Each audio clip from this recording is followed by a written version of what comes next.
வாசல்ல சாமி வருது, வாங்க எல்லாரும் பார்க்கலாம். சாமி வீதி விழாலாம் முடிஞ்சு இப்போ சாமி இறக்க போறாங்க. சாமி இறக்கிட்டு மின்னோட்டம்லாம் வைப்பாங்க. எல்லாரும் பார்க்கலாம் வாங்க.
அதுதான் சாமியெல்லாம் கும்பிட்டு வந்தோம். நம்ம நைட்டு வந்து விடையாத்தின்னு செய்வாங்க. சாமிக்கு அபிஷேகம்லாம் எல்லா அபிஷேகமும் நடக்கும்.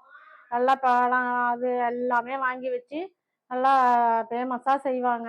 வாங்க எல்லாரும் பார்க்கலாம். அப்புறம் இன்னைக்கு எல்லாம் முடிச்சுக்கிட்டு நாளைக்கு வந்து கவர்மெண்ட்லேருந்து ஐநாயிரம் பணம் எடுத்து கொண்டுட்டு போயிடுவாங்க. கொண்டு போயிட்டு நம்ம அடுத்த வருஷம் தான் எங்கள் ஊருக்கு அவர் வருவார். இங்கே கோயிலில் இருக்கிற சிலைக்கு தான் நாங்கள் போய் சாமியெல்லாம் கும்பிடுவோம். அடுத்த வீடியோவில் பார்ப்போம். பாய்.